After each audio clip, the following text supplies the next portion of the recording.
आज हम महादेवी वर्मा द्वारा रचित निबंध जीने की कला के विषय में बात करेंगे। महादेवी वर्मा ने जीने की कला, मनुष्य को किस प्रकार से अपना जीवन व्यतीत करना चाहिए, इसको लेकर के उदाहरण देकर के बहुत सारी बातें जो हैं यहाँ पर स्पष्ट की हैं। शुरुआत उन्होंने यहाँ पर इस बात से की है कि अगर हमें किसी वस्तु को बनाना है तो उसके बारे में हमारे पास उसकी पर्याप्त जानकारी होनी चाहिए और फिर उस जानकारी को हमें प्रयोग में लाना आना चाहिए। तभी हम उसके बारे में जो हमने ज्ञान प्राप्त किया है, जब हम उसे प्रयोग के माध्यम से सिद्ध करेंगे तभी पता चलेगा कि हमने उसको सही तरह से किया है या नहीं किया है। उसका एक उदाहरण देते हुए उन्होंने कहा है कि जैसे हमें ये रंगों का ज्ञान होता है, रंगों को मिला कर के किस प्रकार से दूसरा रंग बनाना है, तुलिका के माध्यम से किस प्रकार हमें उसको कहीं ना उसको प्रयोग करते हुए कोई रेखा चित्र बनाना है या कोई चित्र बनाना है। जब तक हम उसको बना कर के नहीं देखेंगे तब तक जो है हम नहीं जान पाएंगे कि जो हमने सीखा था वो सही है या नहीं है। इसी प्रकार से उन्होंने कहा कि उसी प्रकार जीवन के अंदर जो हम जीने की कला की बात कर रहे हैं उसको भी अगर हम ध्यान से देखें तो यहाँ पर देखेंगे कि बहुत सारे ऐसे सिद्धांत हैं जो बना दिए गए हैं और हम उन सिद्धांतों को अक्षरश वैसा ही मानते चले जाते हैं।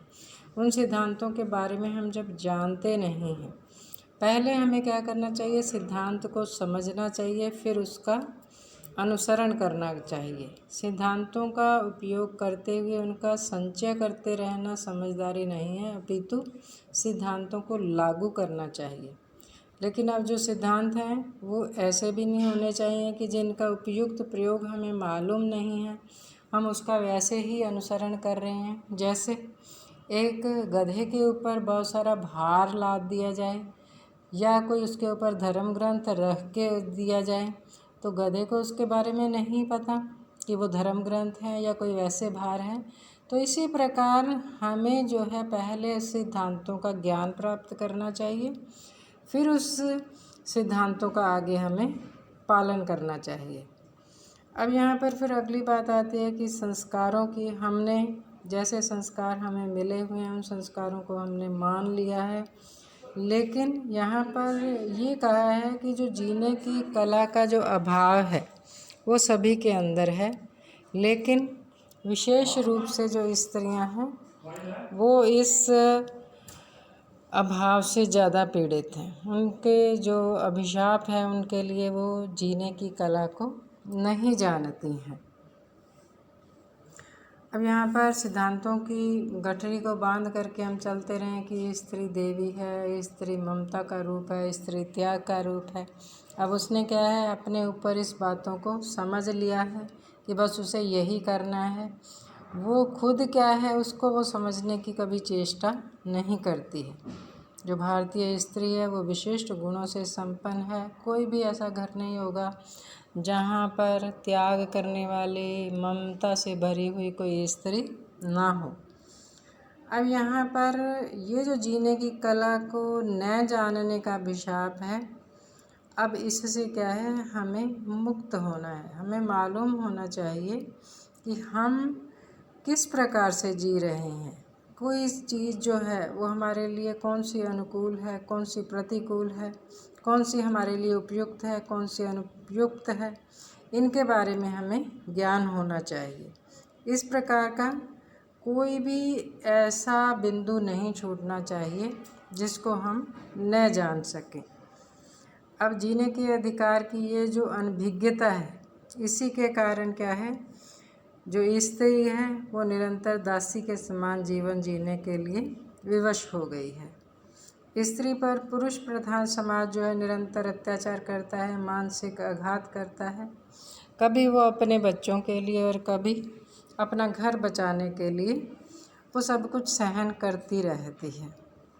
क्यों कर रही है? क्योंकि युगांतर से जो चला आ रहा है कि ये हमारे ऊपर ये जो सिद्धांत हैं बना दिए गए हैं, हमें उन्हीं सिद्धांतों को आगे पूर्ण करते हुए चलना है। इसी प्रकार से अगर हम देखें तो स्त्री जो है अपने आप को मार करके एक देव प्रतिमा के रूप में बदल जाती है। देवी का स्वरूप उसे दे दिया जाता है, लेकिन देवी का स्वरूप देते हुए भी क्या है, वो वैसी बनी रहती है। भी देवी बना रखा है, लेकिन काम उसे दासी के समान लिए जा रहे हैं। इसी प्रकार पहले पिता के अधीन रह कर के कार्य करती है, फिर पति के अधीन हो जाती है, और उसके बाद उसका पुत्र जो है उसको अपने अनुसार चलाने की चेष्टा करता रहता है। अब वो क्या है, एक कोल्हू में जुते हुए बैल के समान है, वो बिल्कुल शव के समान है, वैसा ही उसका जीवन जो है चलता रहता है। किंतु यहाँ पर प्रश्न ये है कि अगर वो ऐसा निष्क्रिय जीवन जी रही है, तो क्या हम निष्क्रिय जीवन की उसकी प्रशंसा करेंगे? हम उसकी प्रशंसा नहीं कर सकते, क्योंकि अब उसे जीवन को पूर्ण रूप से किस प्रकार से उसे जीना, ये सिद्धांत उसके पास होना चाहिए। स्त्री को सहिष्णु कहा जाता है कि वो सब कुछ सहन कर लेती है, वो इसी में प्रसन्न है कि वो सब कुछ सहन करती है, इसलिए उसकी जो महिमा का गान होता है। अब ये जो एक प्रदर्शन मात्र रह गया है, वो मूक जानवर की तरह निरीभाव से इन सब बातों को सहन करती चली जा रही है। अब समाज के अंदर उसे जो उत्तरदायित्व दिया गया है, धीरे धीरे स्त्री को सामाजिक, धार्मिक, आर्थिक, इन सब से बांध कर रखने की चेष्टाएं जो की गई है, उसके अंदर उसकी मानसिक दासता भी है, शारीरिक दासता भी है। विद्रोह करना चाहती है, लेकिन अपने अधिकारों से अनजान है, वो नहीं कर पाती है। इसी कारण वो पशु के समान मूक रह करके यंत्रणा सहन करती चली जाती है।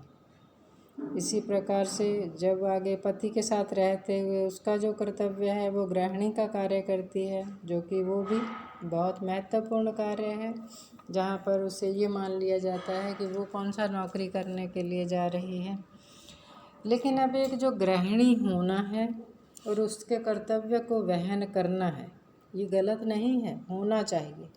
लेकिन ये सारी चीज़ें जो हैं साधिकार और स्वेच्छा से होनी चाहिए, अर्थात वो उससे भी पूछा जाए कि वो ऐसा कार्य करना चाहती है, उसके मन के अंदर क्या है, वो केवल प्रदर्शन की या केवल दासी के रूप में ही वहाँ पर नहीं है।